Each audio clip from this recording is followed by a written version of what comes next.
से बढ़िया बज रहा था। सत्संग के समय लगे थोड़ा कोनो भूत भूत कह देना का।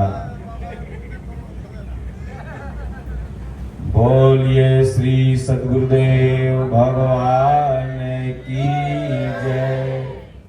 तू लोग जयकारा नहीं बढ़िया से लगा रहा था, इसीलिए माइक गड़बड़ा रहा था।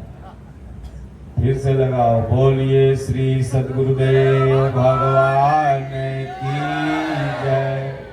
राजा रामचंद्र भगवान की जय। बाके बिहारी लाल की जय। ओम नमः पार्वती पतये हर हर महादेव। सज्जनों, वास्तविक सत्यनारायण व्रत की कथा यही श्रीमद् भगवद गीता पाठ है। और आपके घर में कोई भी मांगलिक उत्सव हो, कोई भी फंक्शन हो, उसमें गीता पाठ आप सब लोगों को कराना चाहिए। जैसे पाल जी अभी अपने बेटवा का बियाह किए, बियाह के बाद बहू लाए, तो भारत में परंपरा है कि जब बहू आती है तो बहू भोज होता है। तो कल इनके यहाँ श्रीमद् भगवद गीता पाठ यथार्थ गीता का 24 घंटे हमारे काशी से जो आचार्य हैं वो आए और रात भर दिन भर पढ़ा। आज सुबेरे समापन हुआ पूर्णाहुति। उसके बाद फिर संत महात्मा आए, सत्संग अब हो रहा है। तो यही सबसे बड़ी पूजा है। अब कितने बियाह करके आते हैं तो वो नाचे वाली नचने वाली को बुलाते हैं। पंडित जी के बुलाए, 1 घंटा में सत्यनारायण व्रत की कथा हुई, लकड़ी लकड़हारे की कहानी, दान दक्षिणा लिए, पंडित जी अपना चल दी। और कुछ समझ में नहीं आया। इसलिए कोई भी मांगलिक उत्सव हो तो सत्य है आत्मा नर थे, स्वयं अर्जुन और नारायण स्वयं भगवान कृष्ण थे, और उनके मुंह से निर्सित वाणी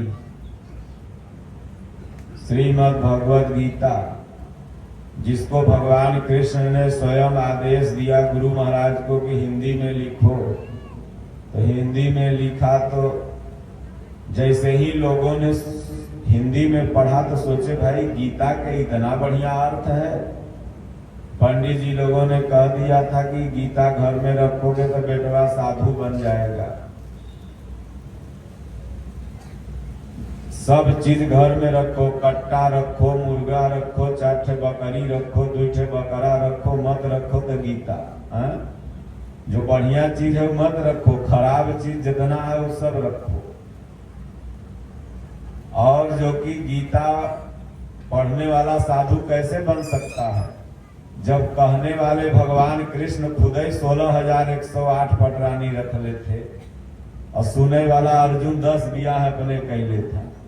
तो जब कहने वाला साधु नहीं था, सुनने वाला साधु नहीं था, तो पढ़ने वाला साधु कैसे बन जाएगा, यह नहीं समझ में आता।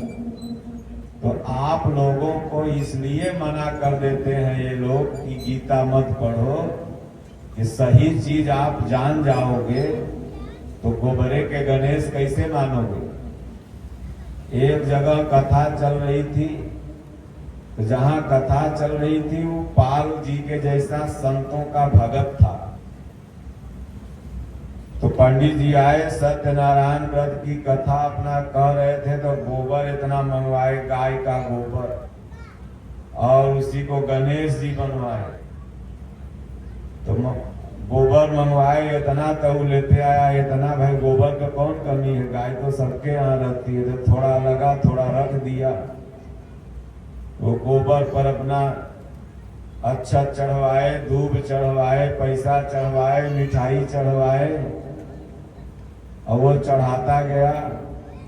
कथा पूर्ण हो गई 1.25 घंटे में। तब पंडित जी ने कहा, जजमान तनी चाय बनाओ, गला जो है फट रहा है। तब वो गया, वही किचन में गोबर बच गया था इतना बड़ा चाय वाला कॉफी वाला गिलास लिया, वही में थोड़ा गोबर, थोड़ा चीनी, थोड़ा चाय पत्ती मिला के गरमा के लिया के दे दिया। बोले पंडित जी पियो। पंडित जी देखते ओकरे माथा में फेंक दिए, कहीं ससुराई बता तो से हम चाय मांगे, तुम गोबर लिया के दे रहे हो पीने के लिए। बोले देखे हो पंडित जी, 1 घंटा से आपने गोबर को गणेश कहा तो हम मान के दूबो चढ़ाए, पैसों चढ़ाए, साड़ियों चढ़ाए, मिठाइयों चढ़ाए। आपने कहा गणेश जी हैं तो हमने मान के किया ना। तो मैं कह रहा हूँ ये चाय है, आप मान के पी लो। जब मानना ही है तो आपके कहने पर हमने इसको गणेश मान लिया, मेरे कहने पर आप इसको चाय मान लो। तो सज्जनों, जो वस्तु जहां है वहां ढूंढोगे तब न भगवान मिलेंगे। तो गीता जब समझ लोगे तो गीता में लिखा है भगवान हृदय में रहते हैं। आई लोग कह रहे हैं रजरप्पा में रहते हैं, विंध्याचल में रहते हैं, काशी में रहते हैं, मथुरा में रहते हैं, वृंदावन में रहते हैं, जो कि भगवान ने 18वें अध्याय में अर्जुन से स्वयं कहा कि अर्जुन जानते हो मैं कहाँ रहता हूँ। तो अर्जुन कहा हाँ जानते हो, जानता हूँ। कुछ दिन मथुरा में रहे, कुछ दिन वृंदावन में रहे, कुछ दिन गोकुल में, कुछ दिन बरसाना में, द्वारिका में। बोले पगला यहाँ मैं रहता ही नहीं हूँ। कह देते कि भाई मैं यहीं रहता हूँ। बोले देख 18वें अध्याय भगवान ने कहा ईश्वर सर्वभूतानां हृदय देशे अर्जुन तिष्ठति भ्राम्यान्य सर्वभूतानि यंत्र रूढ़ानि मायया। मैं सबके हृदय में निवास करता हूँ। अब है हमारे हृदय से भगवान निकल जाए तो सब छुबा सोना कर नहाए पड़ी, साधु जी मर गए, अब पलवा मंगाया है अपना ले जाए, चाहे फेंके चाहे गाड़े। सोचो भगवान थे तो सब गोड़ छुएला बेदम हो गए, गोड़ छू ले, आशीर्वाद लेने भगवान निकल गए। तब भगवान है जैसे कुरकुरे खाते हो, टाफी खाते हो, साड़ी का डब्बा साड़ी पहन लेती हो, डब्बा कितना बढ़िया रहे फेंक देती हो। उसी तरह ही साड़ी का डब्बा है शरीर। जब तक प्रभु अंदर में बैठल हैं तब तक कोई के काकी हो, कोई के साली हो, कोई के चाची हो, कोई के मौगी हो, कोई के औरत हो, कोई के भौजी हो, कोई के बिटिया हो, कोई के पापा हो, कोई के मम्मी हो। भगवान बैठल है तब तक हो। इसलिए मानस में गोस्वामी जी ने एक लाइन लिखा कि मान ही सब ही राम के नाते। इस संसार में अगर कोई किसी को मानता है तो राम जब तक अंदर है तभी तक। राम अंदर से निकल गए, उसी को किसी ने राम कहा, किसी ने गॉड कहा, किसी ने भगवान कहा, किसी ने खुदा कहा, किसी ने कृष्ण कहा। नाम भले अलग अलग दे दिया लेकिन है वो अंदर में राम। और वो जब तक अंदर है तब तक ये रिश्ते नाते हैं, वो अंदर से निकल गया तो सारे रिश्ते नाते खत्म हो गए। तो आइए थोड़ा सा हम लोग कीर्तन करें, तब सत्संग की तरफ चलेंगे। बोलो जय सिया राम, जय जय सिया राम। सब लोग बोलो बोलो जय गुरुदेवम, जय गुरुदेव।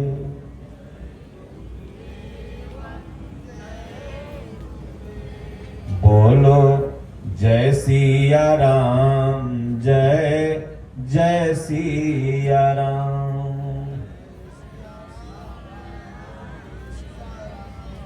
अब प्रभु कृपा करहूं यही भांति,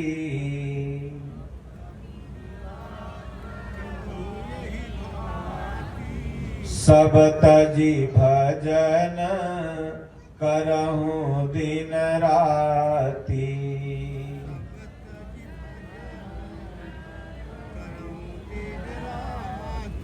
श्री गुरु चरण सरोज रज, निज मन मुकुर सुधारी। बरनौ रघुबर बिमल जस जो दायक फलचारी। बुद्धिहीन तनु जानिके सुमिरहु पवन कुमार। पवन कुमार कौन है? तो परमात्मा ही पवन है जो हम सबको पावन करते हैं। इस जीव को जो पावन करे वही पवन है। तो बल बुद्धि विद्या देहु मोहि हरहु कलेश विकार। भगवान बल भी देते हैं, बुद्धि भी देते हैं, विद्या भी देते हैं और समस्त क्लेश को दुख को नष्ट करते हैं। दुख क्या? ठेंगुना में दर्द है, माथा में दर्द है, ये दुख भगवान दूर करते हैं। ये दुख तो हमहू कहे तो हूँ कहे पूरा दुनिया के है, ये दुख भगवान दूर नहीं करते। दुख दूर करते हैं कौन? जो बार बार जन्म मृत्यु का जो कारण है, इसी दुख को भगवान दूर करते हैं। 84 लाख योनि में बार बार जो जीव आता है जाता है, यही सबसे बड़ा दुख है। इसलिए गोस्वामी जी ने लिखा कि जन्मत मरत सहस दुख होई। ये जीना और मरना ये दुख के अंतर्गत आता है और इसी दुख की निवृत्ति के लिए ये जीव भजन चिंतन ध्यान पूजा सेवा करता है। बाकी मान लो अभी भगवान से आई माथा का दर्द, मांग लिया कि प्रभु ठीक हो जाए, ठीक तो हो जाएगा, लेकिन 10 दिन बाद पेट में गैस बनेगा तो फिर होगा। इसलिए भगवान से मांगो कि प्रभु जन्म जन्म से जो ये दुख है ये नष्ट हो जाए। तो आज हम ये बताएंगे आप लोगों को कि गुरु और भगवान में क्या अंतर है, क्योंकि गुरु और गोविंद 2 शब्द आया है हमारे शास्त्रों में। आप सब लोगों ने सुना भी होगा कि एक भक्त था और भगवान का आराधना कर रहा था। गुरु महाराज वहीं खड़े थे और तब तक भगवानों आ गए।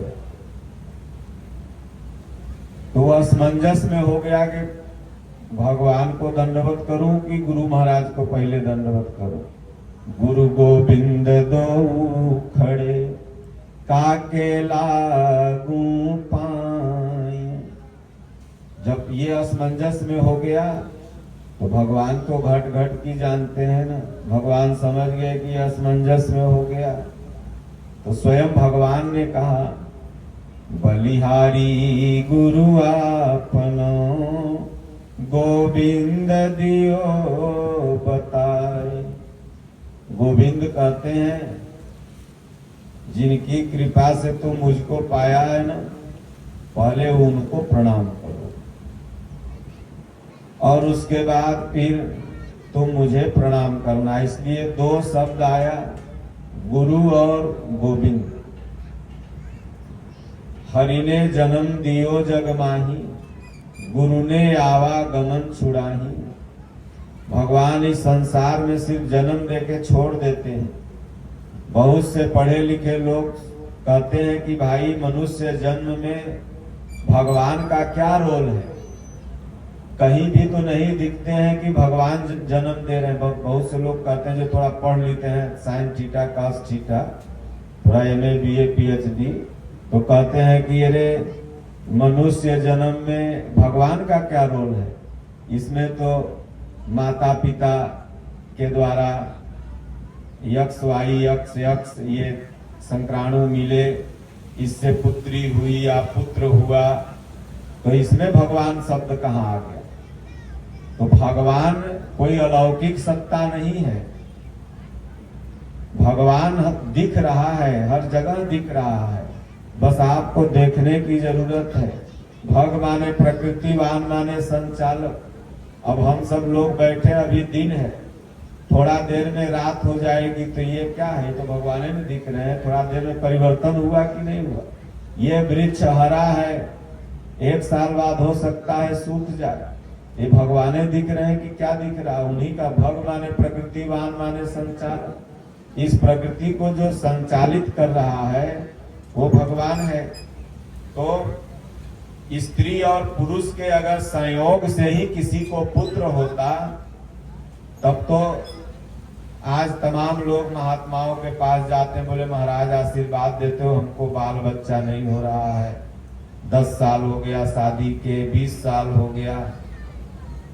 तो स्वामी जी कहें जाओ धूनाम प्रणाम कर ले, वंश चली घबड़ो मत, तो हो जाता है।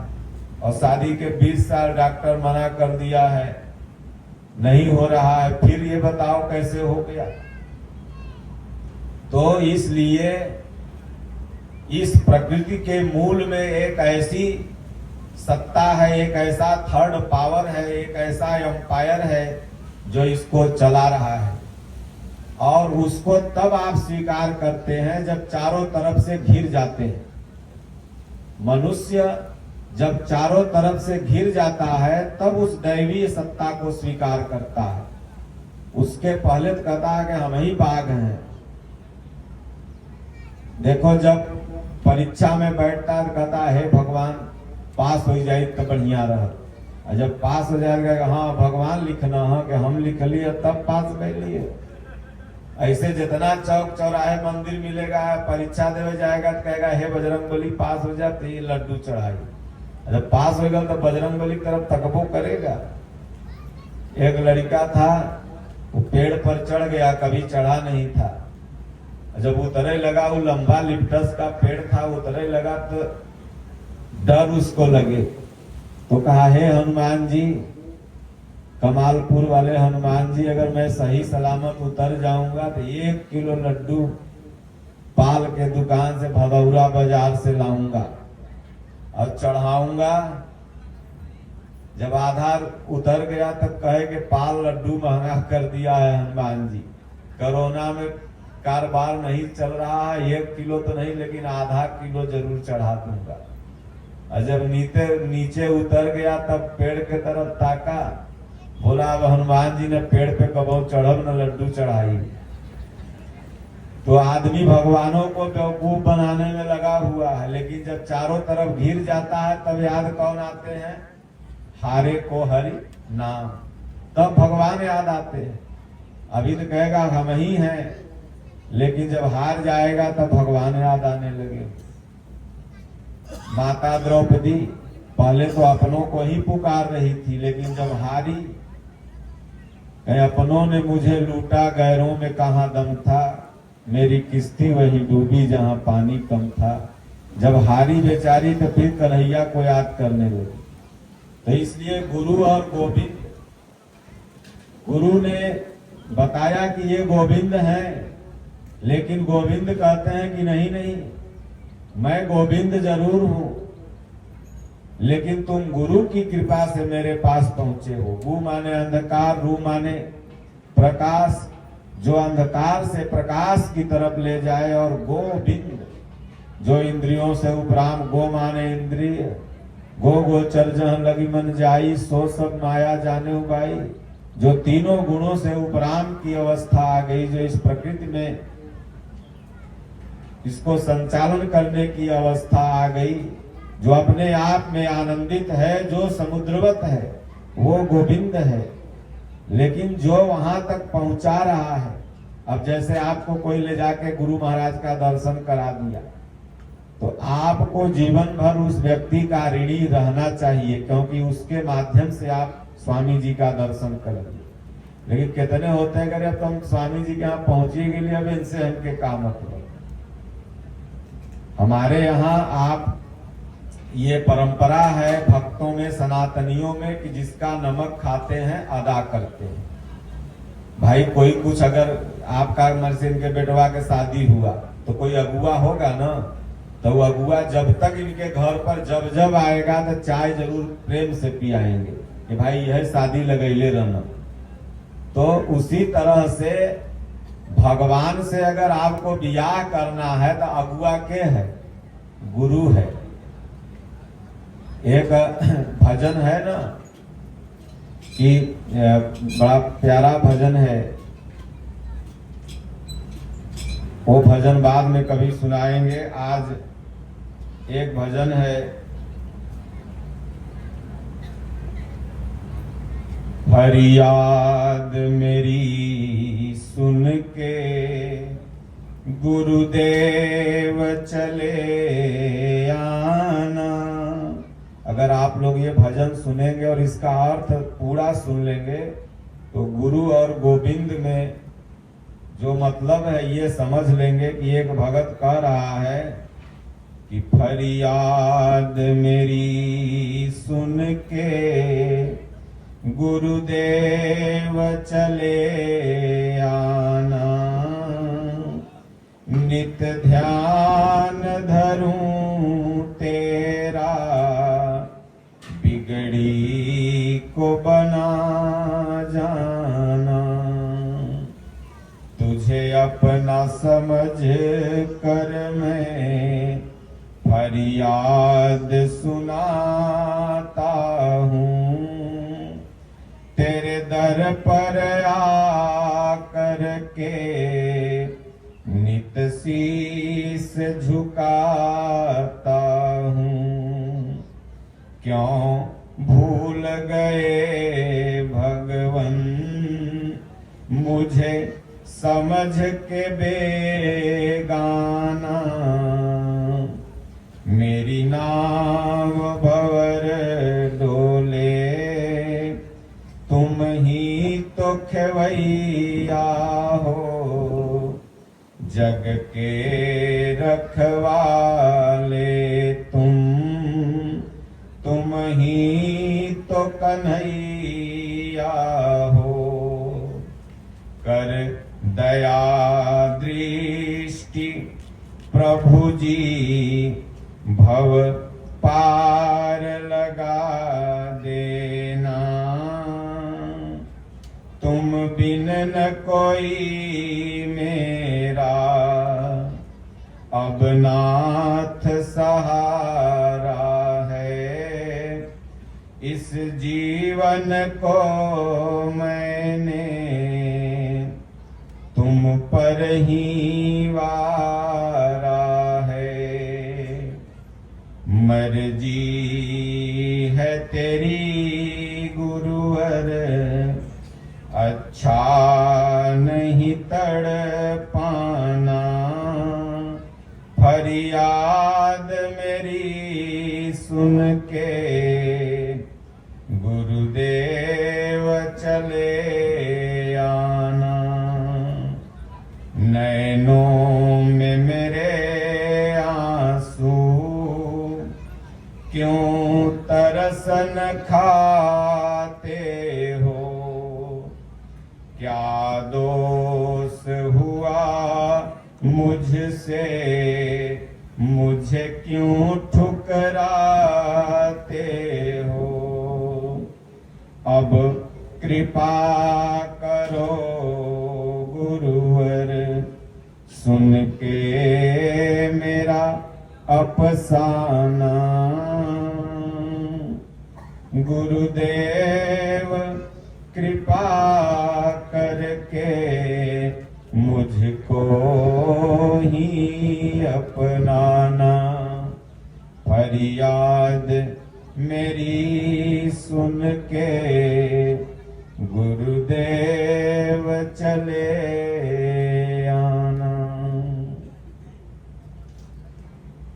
तो फरियाद मेरी सुन के गुरुदेव चले आना। जब कोई शिष्य फरियाद माने गुहार लगाता है भगवान से, स्वामी जी कहते हैं कि तुम ओम ओम अथवा राम राम इसमें से जो अच्छा लगे, शिव शिव, इन तीनों में से कोई एक का जाप करो। और ये शास्त्रों में लिखा हुआ है पहले से। तो जो भगवान हैं वो गुरु ढूंढ के दे देते हैं। फरियाद जब पहुंचेगी तो वो महापुरुष जिस सिंहासन पर लेटते होंगे, जिस दलदल में होंगे, जहां भी होंगे, भगवान ढूंढ के दे देंगे। हमारे दादा गुरु महाराज का जब पुण्य पुरुषार्थ जगा, क्योंकि 7 जन्मों से लगातार साधु थे, नाम जप इंद्रिय संयम प्रत्येक जन्म में था, 2-1 इच्छा मन में रह गई थी। जैसे ही इच्छा पूरी हुई तैसे ही जा रहे थे खेत की तरफ। रामकोला धाम है वहां पर, यहाँ से बहुत ज्यादा दूर नहीं होगा, रोकता 200 किलोमीटर के अंदर ही होगा रामकोला, 200 किलोमीटर। तो जा रहे थे, गेहूं की कटनी लगी हुई थी और वही खेत में देखने जा रहे थे, आकाशवाणी हुई इस मंदिर में तुम्हारे गुरु महाराज बैठे हैं। भगवान ने गुरु ढूंढ के दे दिया। गुरु बनाया नहीं जाता है, बल्कि गोविंद ही अपने तक पहुंचने का रास्ता हर जीव को बताते हैं।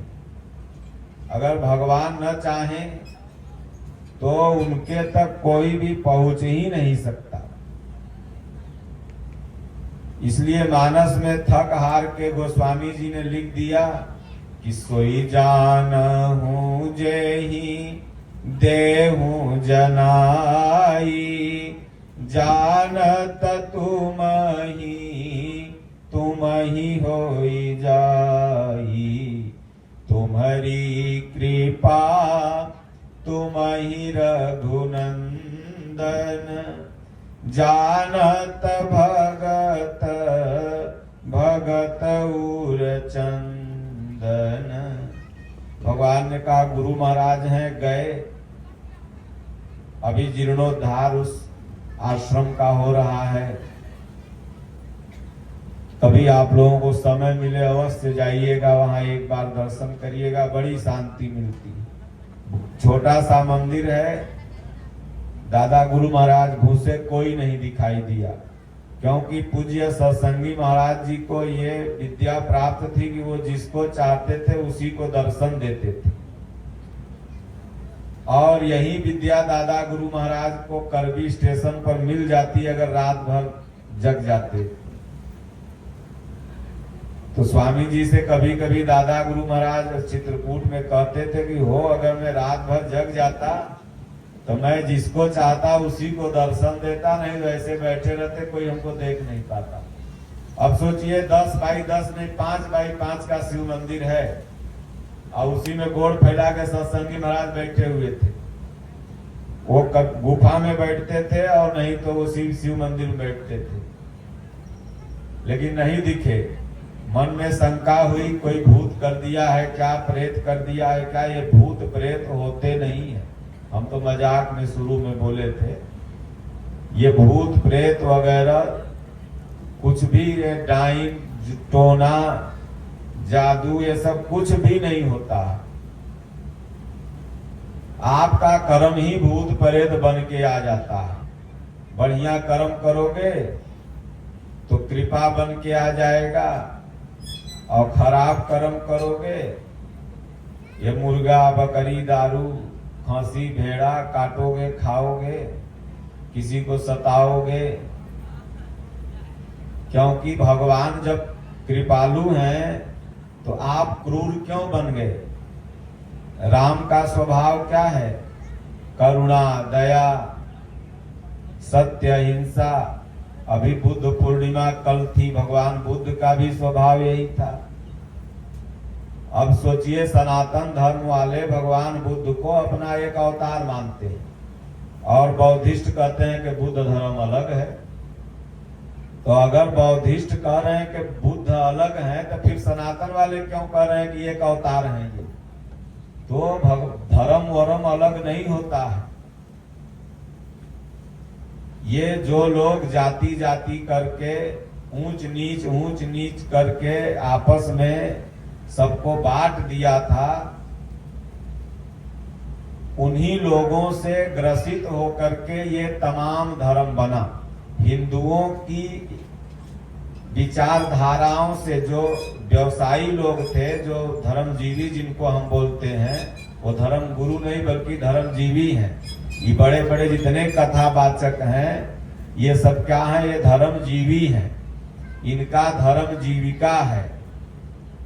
आप इनके पंडाल में जाइएगा तो जैसे ही गेट पर हिलिएगा तो तैसे ही वहां पर एक बहुत बड़ा सा पंडाल लगा होगा, जिसमें गौशाला शुल्क, लड़की के ब्याह शुल्क, सदस्यता शुल्क मतलब जमा करो, और उसके बाद 10 बाई 10 के दान पेटी लगल होगी।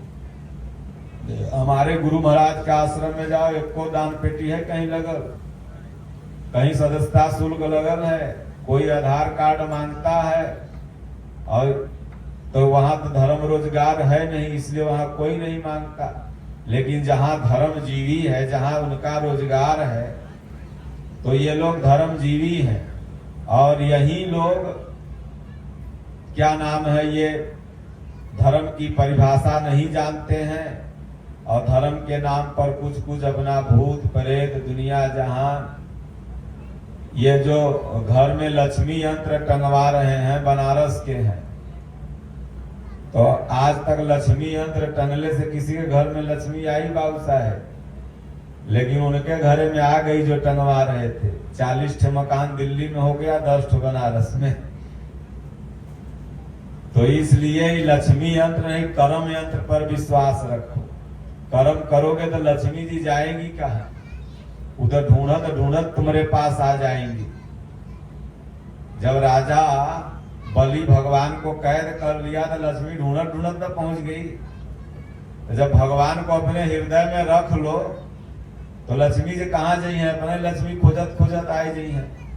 जैसे तू घरे किसी के जा, अब ओके मर्द से न बतिया, औरतवे से बतिया ज्यादा, तो मर्दवा 2 दिन देखी 3 दिन देखी, कही भाई हमरे पास आता है, हमरे औरतिये से ज्यादा काहे बतियाता है। तीसरे दिन लाठी निकाल के लय लाठी मार के भगा दे घरे से कि भाग सरवा यहाँ से, आता हमें मेहरारू से बतियाए। तो उसी तरह भगवान के औरत हैं लक्ष्मी जी। भगवान से काम यहाँ हम सबको कम है, लक्ष्मी जी से ज्यादा। तो लक्ष्मी के सवारी है उल्लू। क्या है? उल्लू। जब लक्ष्मी ज्यादा आ जाएंगी तो दिमाग कर देगा उल्लू, तब तुमको भगवान के कथा सुहावन नहीं लगेगी। तब लगेगा कि अब शाम हो रहा है, चले भदौरा ना तो देसी दुकान बंद हो जाए। तो वो देसी दुकान बढ़िया लगे लगी, क्योंकि सवारी उल्लू है ना, दिमाग हो गया उल्लू। अब भगवान के सवारी क्या है? गरुण जी। तो ज्ञान ही गरुण है। जब भगवान का भजन करोगे, राम राम ओम ओम जपोगे, तब जब जैसे ही शाम होगा तब आएगा कि पुजारी जी के चलो हनुमान जी के मंदिर में आरती होने वाली होगी, हमहू चले, तनी झाड़ू मार देंगे, तनी पोछा मार देंगे और हमहू आरती कर लेंगे। तब वो आरती याद आएगी, क्योंकि सवारी भगवान बन गए ना। तो इसलिए फरियाद मेरी सुनकर गुरुदेव चले आना।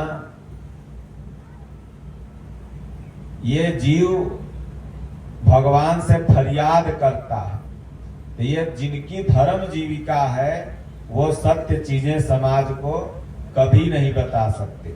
वो जब भी बताएंगे तो इसीलिए कहा गया गुरु गोविंद। गुरु भी एक स्थिति है और गोविंद भी एक स्थिति है, लेकिन बिना गुरु के, तो जब भगवान कृपा करते हैं तो गुरु ढूंढ के दे देते हैं। आपको कोई गए चलो आश्रम, आप जाओगे अपने आप गुरु महाराज को गुरु बना लोगे। हमारे आश्रम में न कान फुकाया जाता है और न गुरु दीक्षा दी जाती है, और सनातन धर्म का ये नियम है। रामायण और गीता सनातन धर्म का मूल सिद्धांत है, और इस लकीर से हट करके कोई भी अगर धार्मिक गुरु है, धर्मजीवी है, तो मैं तो उसको धर्मजीवी नहीं मानता। अगर रामायण में ये लिखा हो कि कान फुकाना चाहिए, तब तो तुम फुकाओ। कहीं कोई आए वक्ता बता दे कि रामायण में लिखल है कान फुकाने के लिए, चाहे गीता में लिखल है काने में जाके मंत्र लेवे के। अब ये गुरु लोग ओढ़नी ओढ़ा ओढ़ा के काने में मंत्र दे रहे, अब कान में मंत्र दे रहे हैं कि चुम्मा ले रहे हैं भगवान मालिक है नहीं समझे। तो इसलिए ये क्या नाम है, ये कान का रामायण में कहीं लिखल है। एक जगह आया है कि रावण ने कहा देख अगर सूर्योदय के पहले हनुमान लेके चला गया तो लक्ष्मण जिंदा हो जाएगा, और लक्ष्मण जिंदा हो जाएगा संजीवनी बूटी पाके तो फिर राम बलशाली हो जाएगा, क्योंकि विवेक ही लक्ष्मण है और विवेक को मेघनाथ ने मार दिया। तो इसलिए विवेक को खत्म कर दिया था, तो विवेक फिर से जग जाएगा। संजीवनी, संजीवनी क्या है, तो राम भगत मनि उर्वस जाके दुख लवलेश न सपने उताके। भगवान की भक्ति संजीवनी बूटी है जो विवेक को बार बार जिंदा करती है। बार बार आपका विवेक नष्ट होता है, बार बार अश्रद्धा होती है, लेकिन बार बार जब ये वैराग्य ही हनुमान है संजीवनी लाके दे देते हैं तो फिर नहीं, फिर हम भजन करेंगे। तो काल ने मी से कहा देख जाओ वही हनुमान जी के रास्ता खाली रात भर तुम ठीक कर दो, वही जाके अपना बन के मैं तो राम ही राम पुकारू आके मंत्र ले लो, राम मेरी सुध लीजिए आके मंत्र ले लो। हनुमानो जी मंत्र ले के फेरा में फंस गए। तो जिस आश्रम में लिखा हो कि यहाँ सदस्यता शुल्क दे दो, आओ मंत्र ले लो, आओ मेडिटेशन कर लो, आओ ध्यान धर लो, नारियल चुनरी बनवा रहे हैं आजकल के बाबा लोग। अरे भाई तो जब इतने आपको हिंदुओं के प्रति दर्द था तो 28 हिंदू बेचारे जा रहे थे तो पहले बता देना चाहिए था कि मत जाओ आतंकवादी हमला होने वाला है। तो या तो आपको हिंदुओं के प्रति दर्द नहीं है, और या तो इससे सिद्ध होता है कि आप कुछ जानते नहीं हैं और नारियल चुनरी बनवा रहे हैं। कौन बाबा को नया नया निकले हैं। अब आजकल बाबा लोग भगवान कृष्ण को सजे में 2000 रुपया लगता था, अही जितने कथा वाचक एहन के सजे में 50,000 एक दिन का खर्चा सजे में। अगर विदाउट मेकअप ये लोग कभी कभी लाइव आ जाते हैं तो इनको देखने का मन नहीं करता, और सजते हैं वो क्रीम वो पाउडर, औरत बेचारी का पाँव एक एक ड्रेस एक एक कोट लगेगा कि कृष्ण भगवान का सजे सौरे से कृष्ण भगवान बने थे। तो इसलिए क्या बता रहे थे इसके पहले हम, अभी इसके पहले तुरंत तो हनुमान जी आप लोग सुन नहीं रहे लगता है मन से। तो हनुमान जी वह मंत्र लेवे के फेरा में पड़ गए तो ठगा गए, थोड़ा विलंब हो गए। शुरू में तो नहीं पड़े थे, शुरू में तो उन्होंने कहा कि राम काजू करी फिर मैं आवऊं, सीता कई सुधी प्रभु ही सुनायूं, तब तब बदन पैठी हूँ आई, सत्य कहूँ मोही जान दे माही। शुरू में तो कहते हैं कि राम काज कीने बिन मोहि कहाँ विश्राम। तो शुरू में जब जब साधक लगता है भक्ति में तो उस समय तनी बड़ा जोश रहता है, लेकिन 10-5 बरिस जब गमछी टांगत हो जाता तो सोचता तनी विश्रामो कैले काल भजन करब, आज तनी चली पाल जी के यहाँ नेवता खाई आई, उसके बाद काल भजन हो जाई, 200 रुपया देवे पड़ी, कम से कम 200 रुपया के नेवतो खाई नहीं। तो मन में विश्राम की भावना आ गई। तो हनुमानो जी सोचे तनी मंत्र ले ली, बढ़िया बात, तनी प्यास लगल बा पानी पी ले। तो वो तो सच्चे भगत थे, भगवान वह मंगल बन के बता दिए। तो वह आए कहे पहले गुरु दक्षिणा ले लो, पहले हम मंत्र नहीं देते, हम जौने अखाड़े के चेला पहले गुरु दक्षिणा देते हैं। वह उठाए के पटके बस अपन रूप में आ गया।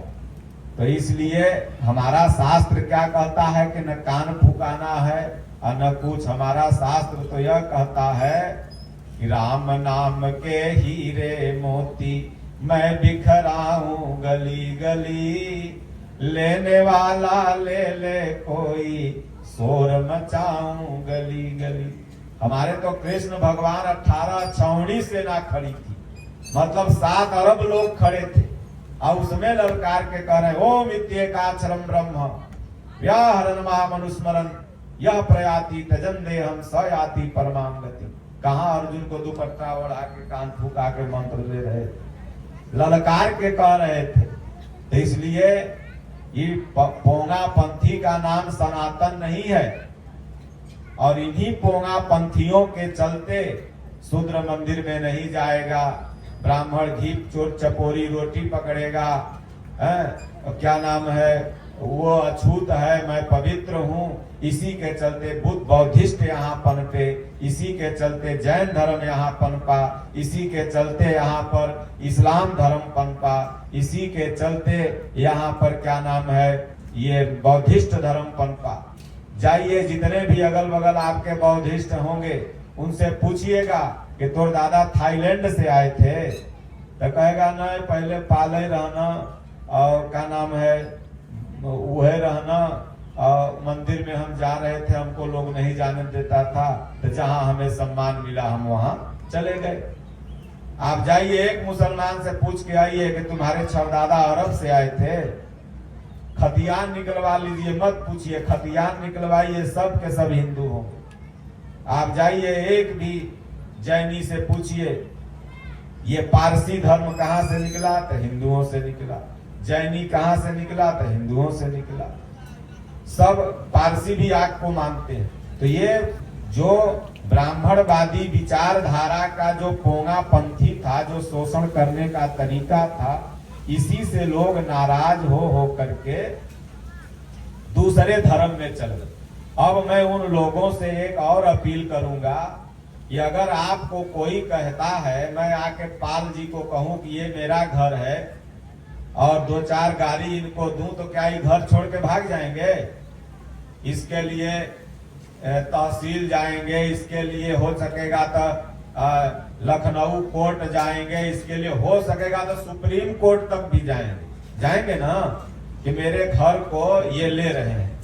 तो कोई भी अगर आपको कह देगा कि हनुमान जी के मंदिर में मत घुसो, हनुमान जी मेरे हैं, और राम जी के मंदिर में मत घुसो, राम जी मेरे हैं, तो तुरंत राम को छोड़ करके ताता थैया जाके बौद्धिस्ट और ईसाई बन जाओगे? कि अब तो आपके पास संवैधानिक राइट है, आप उससे पूछो और आप उससे लड़ो कि किस आधार पर कह रहे हो कि भगवान तुम्हारे हैं। भगवान तो मेरे हैं, क्योंकि भगवान सबरी के भी राम हैं, भगवान गीध के भी राम हैं, भगवान अजामिल के भी राम हैं, भगवान ब्राह्मण के भी हैं, बाबू साहब के भी हैं, भगवान तो सबके हैं। तो रामायण कहेगा सब हम पढ़ते हैं, लेकिन रामायण के एको दोहा चौपाई का पालन नहीं करेगा। अगर तुम रामायण पढ़ते हो और राम को मानते हो, तो उसी रामायण में न लिखा हुआ है कि बड़े भाग्य मानुष तन पावा, असुर दुर्लभ सब ग्रंथ ही गावा। क्या कहे? बड़े भाग्य पाल जी तन पावा, बड़े भाग्य राजपूत तन पावा, बड़े भाग्य भूमिहार तन पावा, बड़े भाग्य यादव तन पावा। क्या लिखे गोस्वामी जी? बड़े भाग्य मानुष तन पावा, यानी हम सब मनुष्य हैं, मानव हैं। यही तो भगवान कृष्ण भी कह रहे हैं ममैव वांसो जीव लोके। आगे भगवान राम क्या कहते हैं? तो या तो आप राम को नहीं मानते, या तो आप रामायण को नहीं मानते, या तो आप राम और रामायण के नाम पर अपनी विचारधारा थोप रहे हैं। और अगर मान रहे हैं तो फिर आपको किसी को अछूत क्यों कहते हैं? किसी का 500 रुपया का नोट नहीं छुआया हुआ है, वो बेचारा अगर गरीब है, 2 रोटी बना के दे रहा है, तो उसमें तुमको दोष लग गया? जो कि काटने वही गया था, बुनने वही गया था, लौ के दाने वही गया था, ठेसरी वही किया, सब वो किया, तोरा घर में आ गया तो शुद्ध हो गया। रामायण की एक लाइन में कहते हैं बाबा तुलसी, भगवान राम से कहवाते हैं कि भगवान राम कह रहे हैं कि सब मम प्रिय सब मम उपजाए, सबते अधिक मनुज मोहि भाई। इन्हें कहे सबसे अधिक धतुरा तिवारी मोहि भाई, सबसे अधिक गर्ग सुकुल मोहि भाई, सबसे अधिक पाल मोहि भाई, सबसे अधिक यादव मोहि भाई। लिख देते ना भाई, भगवान राम कह देते, लेकिन भगवान राम क्या कर रहे हैं, सबते अधिक मनुज मोहि भाई। तो गीता रामायण मानवता का श्रेष्ठ उदाहरण, उससे बड़ा उदाहरण कोई नहीं। लेकिन कुछ कुछ लोग ये भी कहते हैं कि रामायण तब जातिवाद करती है। उन मूर्खों को ये नहीं पता है, अरे भाई नेता लोग रामायण गीता का क्या अर्थ जानेंगे।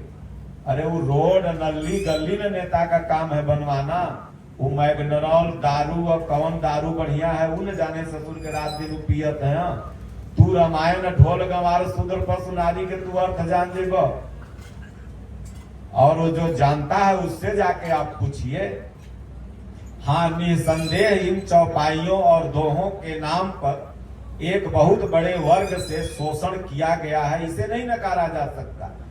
लेकिन इसका अर्थ तुम्हें नहीं पता है, और इसको अर्थ को न जानने के चलते तुम गोस्वामी जी पर आरोप लगा दो कि गोस्वामी जी जाति धर्म के पक्षधर थे।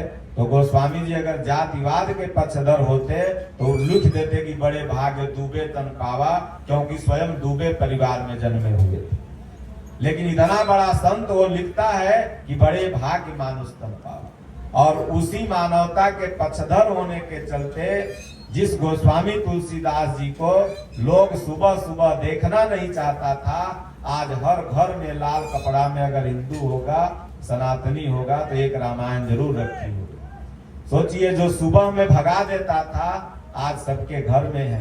इसलिए गोस्वामी जी ने कहा कि मेरे पास कुछ नहीं, तुलसी तुलसी सब कहे, तुलसी बन की घास, कृपा हुई रघुवीर की, बन गए तुलसीदास। तो इसलिए रामायण और गीता ही सनातन धर्म का मूल बिंदु है। इसलिए भगवान वेदव्यास ने गीता को कहा कि मैंने सारे ग्रंथों की रचना की, लिखने पढ़ने की परंपरा वेदव्यास ने प्रारंभ की, लेकिन वो कह दिए कि मैं जितना भी लिख रहा हूं ये निरर्थक है। इसे मनुष्य केवल सामाजिक आर्थिक दृष्टिकोण से, राजनीतिक दृष्टिकोण से पढ़ सकता है। जैसे 4 वेद जो उन्होंने लिखा, जो शास्त्र उन्होंने ये लिखा, जो पुराण लिखा, उसको केवल उन्होंने कहा कि आप सामाजिक दृष्टिकोण से पढ़ सकते हैं। ये जितने भी वेद हैं वो सूत्र हैं, कोई समाजशास्त्र का सूत्र है, तो कोई आयुर्वेद का सूत्र है, तो कोई किसी चीज का, किसी में पूरा ये वैज्ञानिकल चीजें बताई गई हैं। लेकिन उन्होंने कहा कि अगर मानव अपना परम कल्याण चाहता है तो इति गुह्यतमं शास्त्रम इद मुक्तम मया नघः। तो अगर पूर्ण कल्याण चाहता है तो एकम शास्त्रम देवकी पुत्र गीतम, एको देवो देवकी पुत्र एव, एको मंत्रस्य नामानि यानि, कर्माप्येकम तस्य देवस्य सेवा। एक भगवान श्री कृष्ण के मुख से, या स्वयं पद्यनाभस्य मुख पद्यादिनी श्रिता, जो भगवान के श्री मुख से निकली हुई है, मैं केवल इसे लिपिबद्ध कर रहा हूं। ये 700 श्लोक जो है ये भगवान के श्री मुख से निकला हुआ है, और इसके अलावा जो कुछ भी है वो भटकाने वाला है। इसलिए गीता आपका धर्मशास्त्र है, और संस्कृत में गीता रही, इसलिए लोग नहीं समझ पाते थे। तो भगवान कहते हैं यदा यदा हि धर्मस्य ग्लानि भवति भारतः अभ्युत्थानम् अधर्मस्य तदात्मानं सृजाम्यहम् परित्राणाय साधूनां विनाशाय च दुष्कृतां धर्म संस्थापनार्थाय संभवामि युगे युगे। तो भगवान ने स्वामी जी को आदेश दिया, और गुरु महाराज ने हिंदी में यथार्थ गीता की टीका लिखी, और आम जनमानस आज बहुत तेजी से पढ़ रहा। मैं बताऊं कि करीब 2500 मंडली होगी भारत में, और 25 मंडली के पास 1 मिनट का फुर्सत नहीं है। अभी ये जो मंडली आई यहाँ से गई है जौनपुर, वहां पाठ करेगी, फिर कल उन लोग का कहीं और है, और एक एक मंडली के पास एक एक दिन 4-4 गीता पाठ है। गोस्वामी तुलसीदास जी की जो रामायण थी, उनके जीवन काल में घर घर नहीं गाई जा रही थी। ऐसे महापुरुष बहुत बिरले होते हैं जिनके जीवन काल में ही उनकी जीवन कृति उनके द्वारा दिए गई। बंद कर दो, बढ़िया है, आवाज आ रहा है, बंद कर दो। हाँ, तो स्वामी जी ने जो कालजयी कृति गीता पर टीका लिखी, वो उनके जीवन काल में ही घर घर वाचन की जाने लगी। महापुरुष का अनेकों लक्षण होता है, उसमें एक लक्षण यह भी है कि महापुरुष के जीवन काल में ही उनके बताए हुए उपदेश पर, और ऐसे महापुरुष कम होते हैं। कहा गया है कि साधु जब मर जाते हैं तो उनके चौरी पर 4 पूरी सब चढ़ा हुआ, लेकिन जिंदा जो चढ़वाले वो सबसे बड़ा महासाधु है। तो इसलिए कबीर साहब वगैरह थे, तमाम महापुरुष हुए जिनके जीवन काल में उनकी कृतियों का कोई गुणगान नहीं हुआ। आज कबीर साहब के दोहे सब पढ़ रहे हैं, अलग बात है, लेकिन उनके जीवन काल में कोई नहीं पढ़ रहा था। तो कृष्ण भगवान जब गीता का उपदेश दिया और बहुत उसके बाद तक वो रहे, और उनके रहने तक में गीता का खूब, उस समय गीता पर ही पूरी दुनिया चल रही थी, गीता के सिद्धांत पर। गुरु महाराज ने यथार्थ गीता में लिखा है कि चले जाने के बाद, भगवान कृष्ण के, महापुरुषों के चले जाने के बाद रूढ़ियां फिर आ जाती।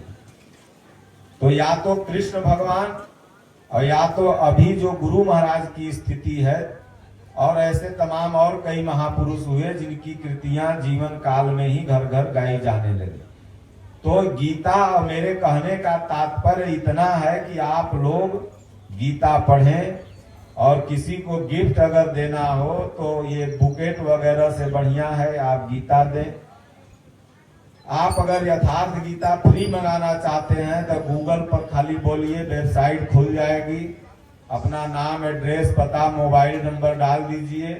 7 डे से 15 दिन के अंदर आपके दिए हुए पते पर बिल्कुल निःशुल्क, यहाँ तक कि स्वामी जी का ट्रस्ट डिलीवरी चार्ज भी देता है, जो पोस्ट ऑफिस चार्ज आता है वो ट्रस्ट देता है, आपके घर पर चली जाएगी। या तो आपके नजदीक में आश्रम हो, आजमगढ़ में कई आश्रम हैं, अगल बगल 1-2 आश्रम यहाँ 13-14 किलोमीटर के रेंज में है। एक जगह विजय बाबा जी रहते हैं, एक जगह कमलेश बाबा रहते हैं। अगर आप वहां जाते हो तो वहां से बिल्कुल निःशुल्क गीता प्राप्त कर सकते हैं। तो उसे लोगों को दें, बताएं। भगवान ने कहा, और एक आश्रम और है यहाँ, क्या नाम है वो, जहाँ फक्कड़ महाराज रहते हैं, बहिराबीर, वो बहुत पुराना आश्रम है और बड़ी शांति वहाँ मिलती है। बहुत आजमगढ़ में एक बार हम वहाँ गए हैं, और आजमगढ़ में स्वामी जी के जौनपुर जिला के बाद दूसरा स्थान है। आजमगढ़ में बहुत भक्त हैं महाराज जी के। तो ये अगर आप भगवान की वाणी का प्रचार कर रहे हैं तो भगवान का सबसे बड़ा कार्य आप कर रहे हैं। भगवान कहते हैं कि इससे बड़ा कोई कार्य नहीं है कि जो मेरे भक्तों में मेरा गुणगान कर रहा है।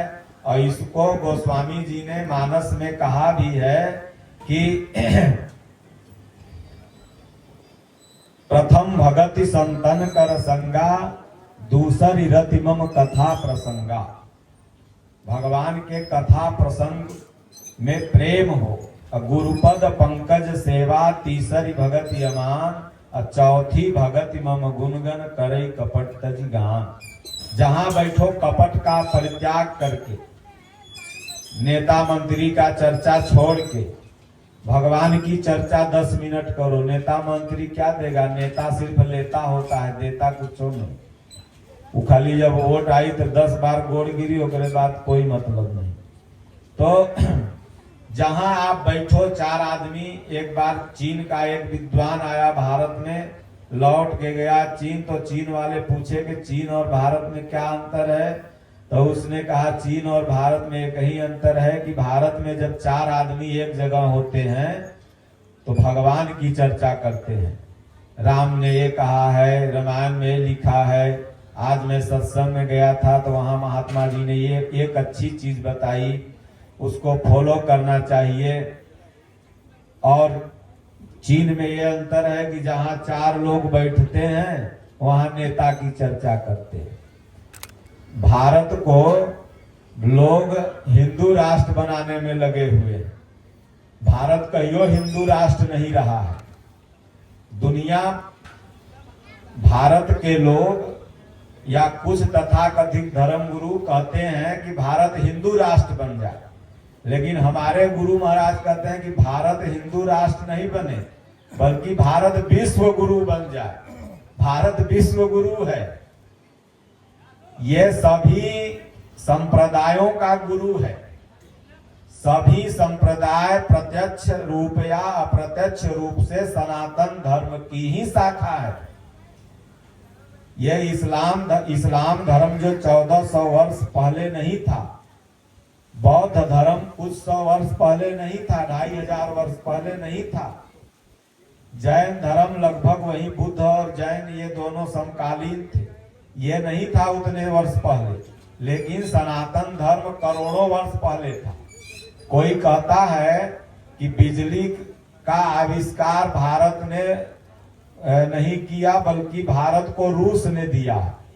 हम कह रहे तुम लोग पागल हो क्या, कभी भारत में बिजली नहीं थी? रूस पहले वो पंप नहीं लगा रहा था आके आजादी के बाद?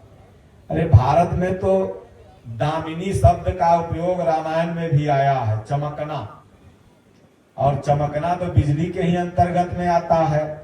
तो यहाँ पहले लाइन से बिजली नहीं, भगवान कृष्ण वहीं मार दिए, वहीं समरसेबुल चल गया, घोड़ा पानी पी लिया।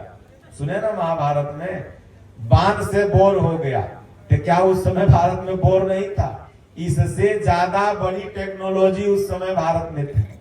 मंत्र से अजोर हो जाता था। दीपक जलाना बिजली के ही अंतर्गत तो आता है। राज प्रणाली में मसाल जलाया जाता था।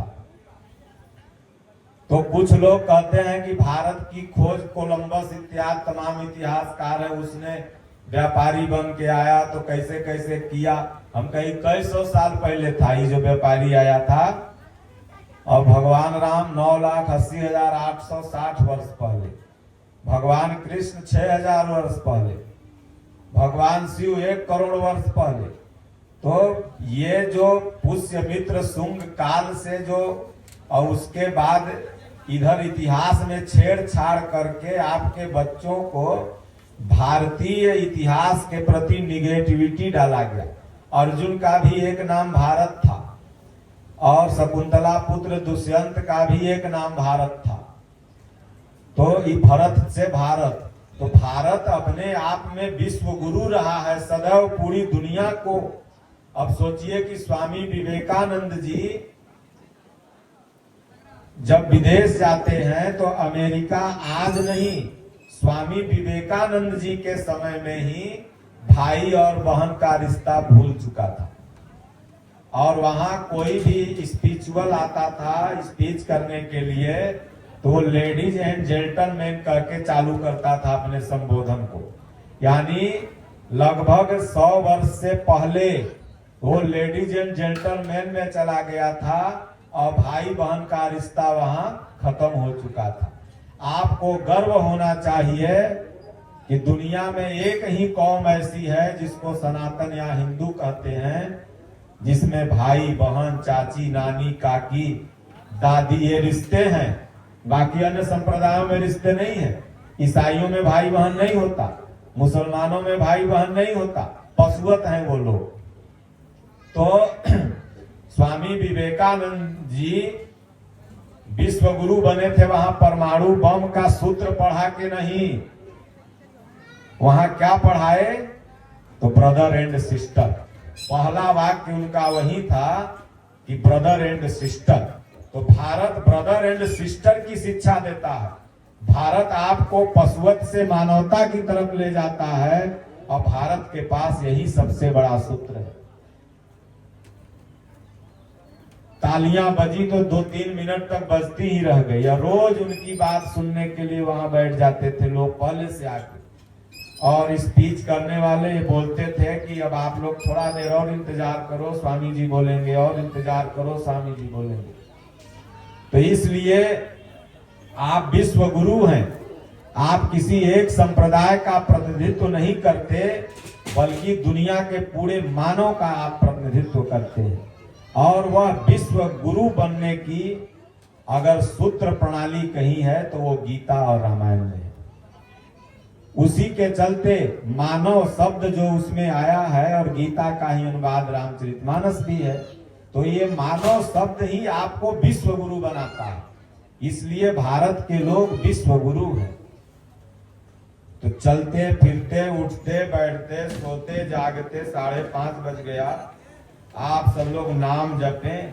तो इसलिए भगत कहता है कि फरियाद मेरी सुन के गुरुदेव चले आना, नित ध्यान धरूं तेरा बिगड़ी को बना जाना।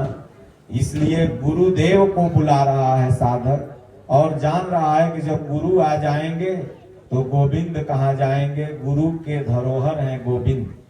और यूं कह लीजिए, गुरु या गोविंद ये प्रायवाची शब्द है। जैसे आत्मा या परमात्मा प्रायवाची शब्द है, उसी तरह से गुरु और गोविंद प्रायवाची शब्द है। और जो शिष्य होता है वो गुरु में ही गोविंद का रूप देखता है। जैसे पुत्र में पिता का रूप होता है, जैसे पुत्री में माता का रूप होता है, उसी तरह से गुरु में ही गोविंद का रूप होता है। इसलिए जब दुख आता है तो कहता है कि भाई किसको बुलाया जाता है दुख में, जो अपना होता है। लोग कहते हैं भाई अरे तू आपन है तब ना तुम्हें फोन कैली है, कुछ मदद कर, चाहे आवा जल्दी, हमें लड़ाई हो गई, बचाव। तो दूसरी लाइन में कहता है कि तुझे अपना समझ कर मैं फरियाद सुनाता हूँ, तेरे दर पे आके नित शीस झुकाता हूँ। भगवान आप अपने हैं, इसीलिए मैं दुख का संकट जो भी आया है, आप लोगों के ऊपर कोई दुख आता है तो जो भगत हैं स्वामी जी के, तुरंत गाड़ी उठाएंगे, सतेशगढ़ पहुंच जाएंगे, स्वामी जी से प्रार्थना करेंगे। और महाराज भी अनसुना नहीं करते, सुनते हैं। महाराज कहें देख हम बैठल हैं, जो गुरु महाराज से मना लो, अमर संति भगवान देते लेते हैं। और भगत जाते हैं, कल्याण भी होता है उनका। तो भाई जो अपने होते हैं उन्हीं के पास तो जाया जाता है। तो गुरु जो होता है शिष्य का हर दुख का हरण करता है। लौकिक दुख को हरण करते करते गुरु पारलौकिक सुख तक पहुंचा देता है। लोक लाहु पर लोक निबाहु। दादा गुरु महाराज कहे हो जब ये मरिए जाई तो साधु के सेवा कैले फायदा का, भगवान हमसे करवाए क्यों। तो लौकिक दुख ही तो उन्होंने दूर किया। तो इसलिए तुझे अपना समझ कर मैं फरियाद सुनाता हूँ, तेरे दर पर आकर नित मैं शीश झुकाता हूँ। तो नित जाने का मतलब आप सुबह उठो, 5 मिनट बैठो भजन में, तो मन से चले जाओ आश्रम, धुना पर दंडवत कर लो। फिर उसके बाद स्वामी जी के रूम में जाके वहां बाहर से प्रणाम कर लो, मानसिक पूजा।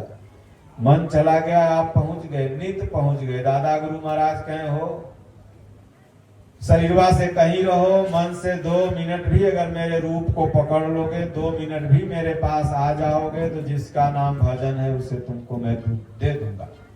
साधु बनाते तो हजारों साधु बन जाते।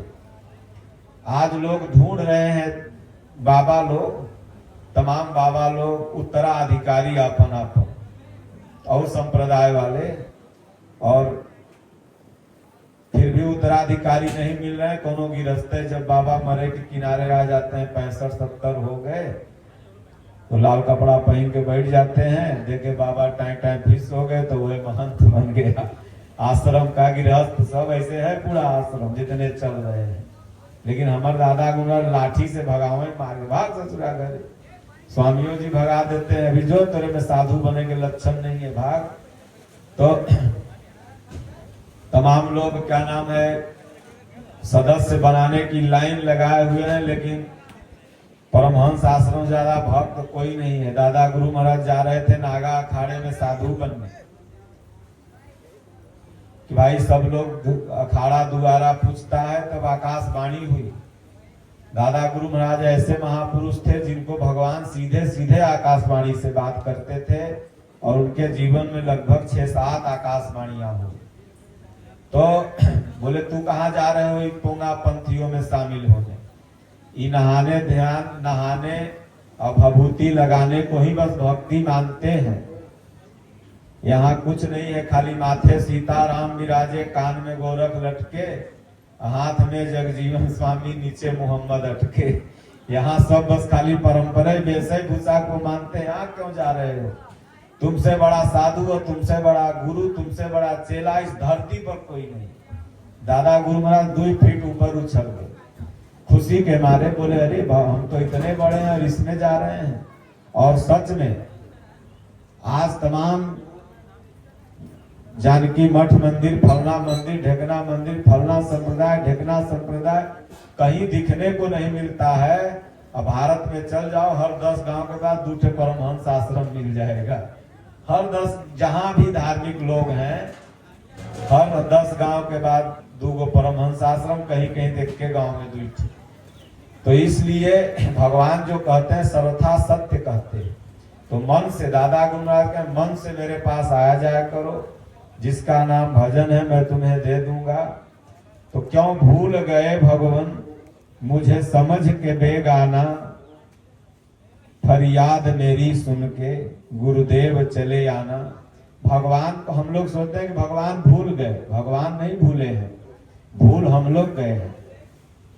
लेकिन भक्त भला कब माने? भक्त तो भगवान का ही दोष देता है।